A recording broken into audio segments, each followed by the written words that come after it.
Hello everyone, welcome to my channel. Students, today's topic is selecting starters in order to combine the two sentences asked in the bank examinations. If you have to get a selection in 2025, please watch the video till the end. तो topic शुरू करने के पहले आइए इस video को like कर लें, मेरे चैनल को सब्सक्राइब कर लें, साथ साथ बेल आइकन को प्रेस कर लें ताकि आपको लेटेस्ट नोटिफिकेशंस मिलते रहें. Let us start the topic. Question number 1. The given sentences are the judgement has been given by the highest court in the land. The second one, it therefore assumes finality from legal point of view. तरीका बिल्कुल आसान है. आप दोनों sentences के बीच क्या relation है उसे फाइंड आउट करें, उसे पकड़ने की चेष्टा करें, and then examine the given alternatives A, B, C, and after that examine the options for your answer. First sentence आपका है the judgement has been given by the highest court in the land. Second one, it therefore, ये therefore बताता है कि ये conclude कर रहा है अर्थात रिजल्ट दे रहा है. तो रिजल्ट दे रहा है तो फर्स्ट वन इज, वो एक वजह है, एक कारण है जिसका परिणाम सेकंड सेंटेंस में आ रहा है. अब आइए गिवन ऑल्टरनेटिव्स को देखें. Number A, being the judgment of, ये रीजन को एक्सप्लेन करता है, रीजन को एक्सप्रेस करता है. नंबर बी आपका in spite of the judgment, ये कंट्रास्ट, अपोजिट आइडियाज को कंबाइन करने का काम करता है. Number C, as it is the judgment of, as conjunction भी रीजन एक्सप्रेस करता है. यानी आपका सही ऑल्टरनेटिव हो रहा है नंबर ए और नंबर सी. नंबर बी आपका इजिली एलिमिनेटेड हो रहा है. Now let us examine the options की आपका ए और सी कहां प्राप्त होता है. नंबर ए ऑप्शन आपका है ओनली ए, नो, हमें तो सी भी चाहिए. Only be eliminated, only C, हमें ए भी चाहिए, एलिमिनेटेड.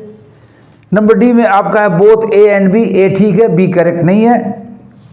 नंबर ई आपका both A and C, this is the correct answer. The right option is the starter A and the starter C. इन दोनों को लेकर चलें और इसे छोड़ दें. Being the judgment of, और as it is the judgment of the highest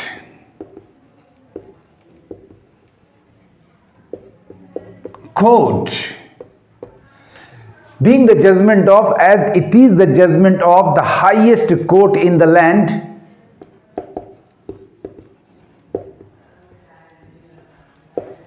comma, it therefore, therefore छोड़ दे चूंकि उसका जवाब यहां मिल गया. It एस्यूम्स,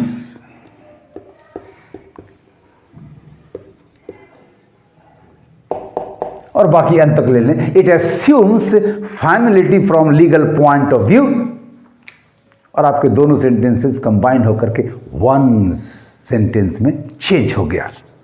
option number E, both A and C, being the judgment of as well as it is the judgment of the highest court in the land, it assumes finality from legal point of view. कितना आसान है appropriate starter को पकड़ लेना.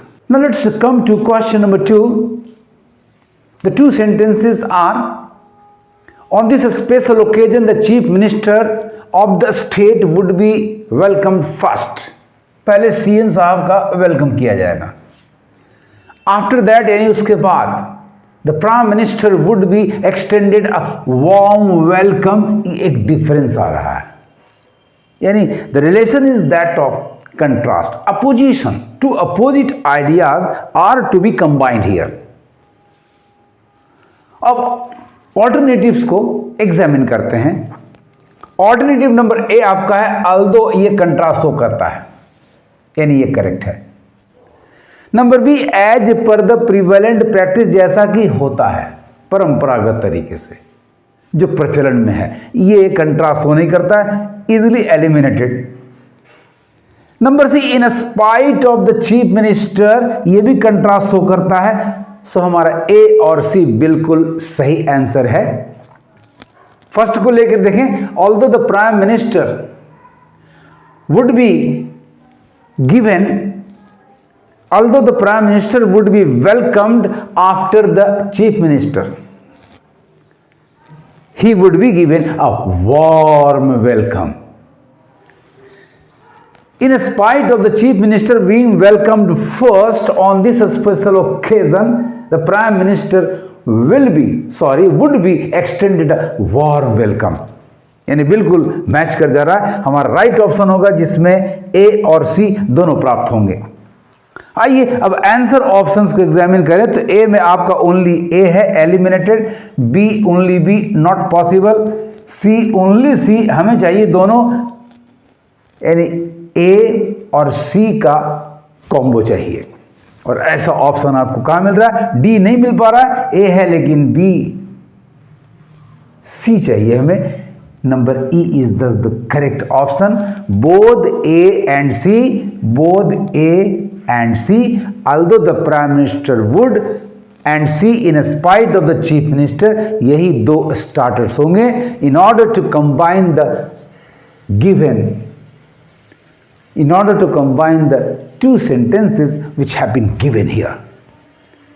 चला अभी परेशानी नहीं होगी यदि आपके पास connectors, conjunctions, participles, absolute participle, इन सबों का अच्छा खासा नॉलेज होना, तो फिर कंबाइन करने में, स्टार्टर्स को फाइंड आउट करने में कहीं कोई प्रॉब्लम नहीं होगा। अब देखते हैं क्वेश्चन नंबर 3 को। India is rich in resources,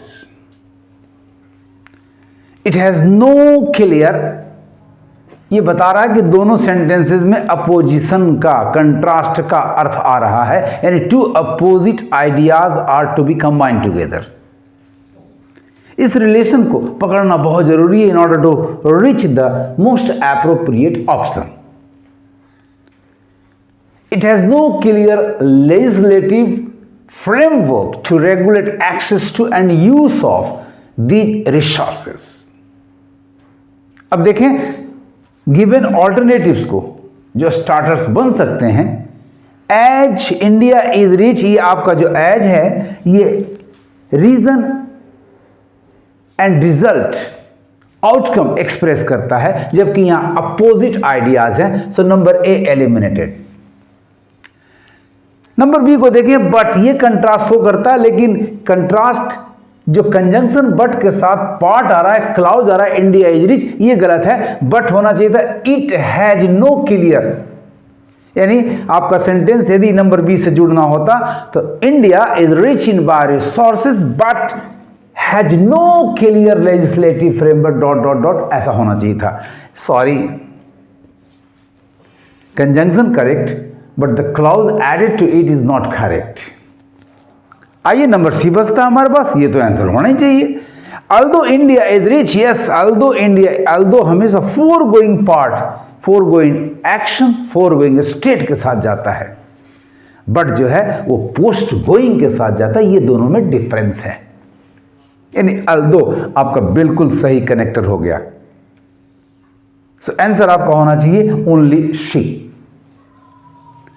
तो नंबर ए एलिमिनेटेड, बी आपका एलिमिनेटेड क्योंकि ए में ऑल्टरनेटिव ए है, बी में ऑल्टरनेटिव बी है। C is the correct answer, yes this is the correct alternative. Both D and both E eliminated, क्योंकि इनमें दोनों चाहिए, A and B and A and C. Right answer is thus option number C. Answer number C देखिए क्या match है। Although India is rich in by resources, it has no clear legislative framework to regulate access to and use of these resources. Conjunction को पकड़ना है, connector को पकड़ना है और आगे बढ़ जाना है। Let's come to question number 4. I did not receive any packet from Dipti the second sentence is I did not receive even any phone call from her. दोनों सेंटेंसेस नेगेटिव हैं, यानी हमें कोऑर्डिनेटिंग कंजंक्शन नाइदर नॉर या केवल neither इस तरह का sense चाहिए, इस तरह का कनेक्टर चाहिए। आइए ऑल्टरनेटिव्स को एग्जामिन करते हैं। तो नंबर ए में नाइदर आपका मिल गया, यानी ये सही हो गया। Clearly I did not, clearly से ये स्टार्ट नहीं होगा क्योंकि यहां बोथ सेंटेंसेस आर नेगेटिव, यानी कंटिन्यूएशन का सेंस है। Eliminated. Number C because I did not, because reason यदि होता तो दूसरा एक पॉजिटिव होना चाहिए था, जबकि यहां both sentences are negative, hence number C be eliminated. Right option आपका नंबर ऑल्टरनेटिव नंबर ए है, और ऐसा आंसर ऑप्शन आपके पास नंबर ए आ रहा, only A, this is the correct answer. Others are thus useless, hence eliminated. The answer is that we have got is the first alternative. Neither did I receive any packet from Dipti, nor did I receive any phone call. चूंकि यहां inversion है, neither के बाद did plus आई नहीं, भर plus subject है, तो जब भी नाइदर नॉर के केसेस में both the complete clauses are added, both are partially inverted. तो हमारा सही सेंटेंस होगा after combining neither did I receive any packet from Dipti, nor did I receive even any phone call from her. The answer is thus option number A, only the first alternative. Neither did I receive. Now let's come to the last question, question number 5. The sentences given are, I was to reach home a little early, but I got delayed. On reaching home, I found that the guests had left a little while ago. यानी मेरा पहुंचना देर से हुआ, पहुंचा ही था, उसके पहले ही guest निकल गए। ए लिटिल वाइल एगो बता रहा है कि बहुत देर नहीं हुआ, मैं पहुंचा और जस्ट जैसे ही मैं पहुंचा वैसे निकल गए।